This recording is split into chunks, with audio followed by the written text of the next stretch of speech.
नमस्कार, आप लोग भारती में चर्चा प्रोग्राम में शामिल हैं और हमारे साथ हैं वरिष्ठ पत्रकार सौरभ शुक्ला जी। तो सौरभ जी, कुछ सवाल है हमारे कांवड़ यात्रा को लेकर। सावन शुरू हो गया है और सावन में जो है कांवड़िए कांवड़ लेके जाते हैं, लेकिन हमेशा से एक विवाद रहा है कि ये जो रास्ते में जाते हैं तो तरह तरह का उपद्रव करते हैं। मैं ये जानना चाहता हूँ, और एक ये भी उसमें है कि इनमें उपद्रवी शामिल कर दिए जाते हैं, जिससे ये यात्रा थोड़ी दिक्कतदार हो जाए लोगों के लिए। आप क्या है, आपसे मैं जानना चाहता हूँ कि आपकी क्या राय है इस पे? देखिए राजन जी, देश इस समय दो विचारधाराओं में बटा नजर आ रहा है, एक हिंदुत्ववादी और एक हिंदुत्व विरोधी। और दोनों ही विचारधाराएं इस समय एक दूसरे पर आरोप लगाते हुए मर्यादाओं का, तथ्यों का या सच्चाई का कतई ख्याल नहीं रखते हैं। इसी तरह मैं देख रहा हूं इन दिनों। अब बात कर रहे हैं हम कांवड़ यात्रियों की। कांवड़ यात्रा आज से नहीं, कांवड़ यात्रा सैकड़ों साल से शिव भक्ति, आस्था इसका प्रतीक है।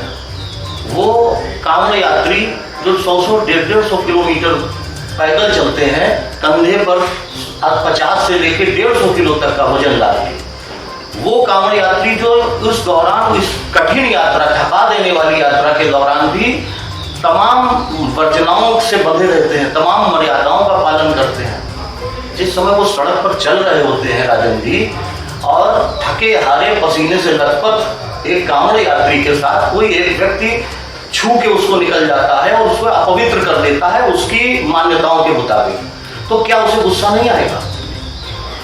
कांवड़ यात्रा की मैं एक दो घटनाओं का उल्लेख कर रहा हूं कि अभी हरिद्वार में कांवड़ यात्रियों पर आरोप लगाया गया कि उन्होंने एक कार सवार, बुलेरो सवार पर हमला किया, बुलेरो तोड़ दी। लेकिन क्या किसी ने इसके पीछे जाके देखा कि बुलेरो जबकि इस समय रूट निर्धारित है कांवड़ यात्रा के, तो बुलेरो उस कांवड़ यात्रा के रूट पर कैसे आई, और आई उसके बाद उसने उस कांवड़ यात्री को टक्कर मार के उसकी यात्रा, उसकी बरसों की तपस्या वो सब भंग कर दी। तो वो युवक हैं, ऋषि या मुनि नहीं हैं, उनसे आप बहुत ज्यादा शांति की उम्मीद मत करिए।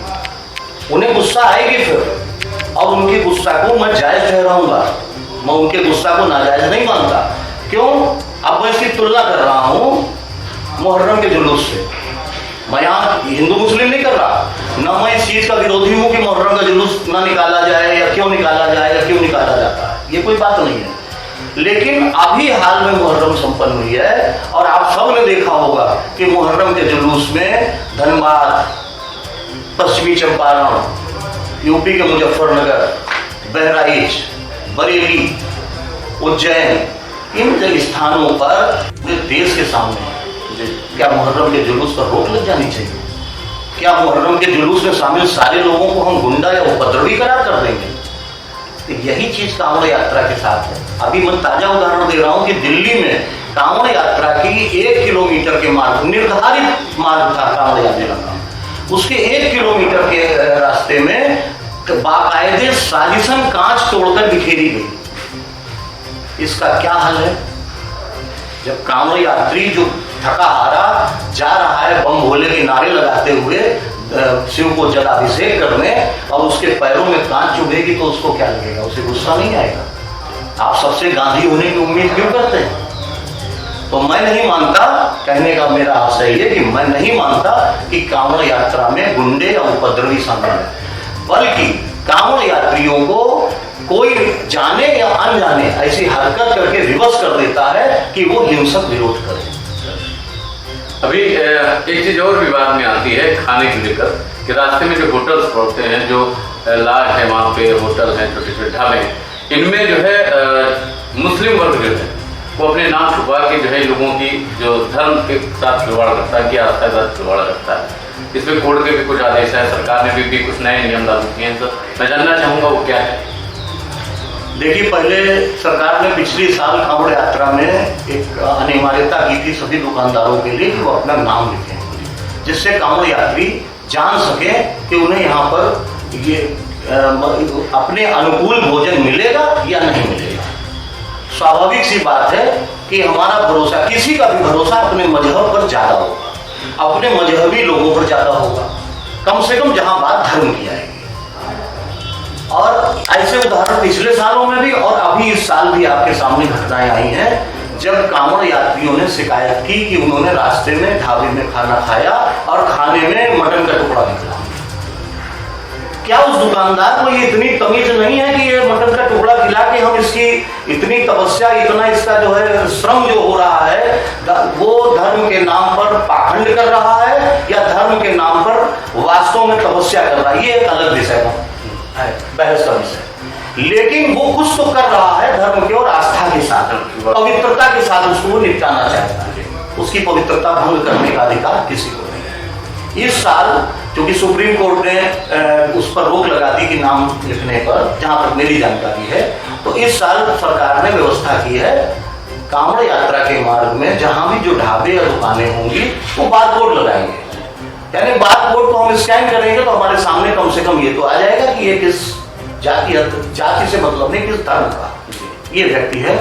तो हमें कम से कम इतना तो मानता ही है हर कांवड़ यात्री के साथ, जब हम ढाबे में, हिंदू के ढाबे में खाना खाएंगे तो हिंदू को भी कांवड़ यात्रा, भले वो ढाबे वाला न कर रहा हो, लेकिन कांवड़ यात्रा पर उसकी भी आस्था है। वो किसी कांवड़ यात्री की तपस्या को, कांवड़ यात्री के उसके मर्यादाओं को भंग नहीं करेगा। तो इसलिए बारकोड की अगर व्यवस्था की गई है तो मैं इसका समर्थक हूं। और जो लोग भी कांवड़ यात्रा के मार्ग में इस तरीके की हरकतें कर रहे हैं, अभी एक ने शिकायत की कि उसको अंडाकरी दी गई।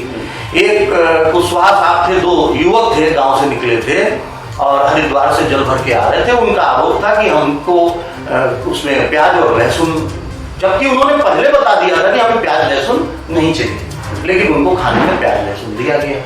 क्या ये उचित है? तो अगर ये उचित नहीं है तो फिर कांवड़ यात्रियों को अपनी पवित्रता बचाने का एक ही तरीका है कि वो ये जान सके कि जो ढाबा जिसमें वो जा रहे हैं वो किस धर्म से जुड़ा हुआ है। कांवड़ यात्री को जो तरह तरह की बातें कही गई, आज उनका खुलासा हुआ कि एक्चुअल में क्या मैटर होता है, इसके पीछे का सीन हम नहीं देख पाते हैं। और अगर हम इंसान हैं, धर्म कोई भी हो उसका सम्मान करना चाहिए। अगर हमारे कांवड़ यात्री जो हैं कांवड़ लेके जा रहे हैं तो उनके धर्म के साथ, उनके जो पवित्रता है उसके साथ खिलवाड़ ना की जाए। उनको अच्छे से उनको जो भोजन न दिया जाए और रास्ते में किसी तरह की कोई प्रॉब्लम ना क्रिएट की जाए। मैं इन्हीं बातों के साथ कल फिर आपसे मिलूंगा किसी अन्य चर्चा, जो सब्जेक्ट कुछ और होगा, और हमारे साथ होंगे वरिष्ठ पत्रकार सौरभ जी।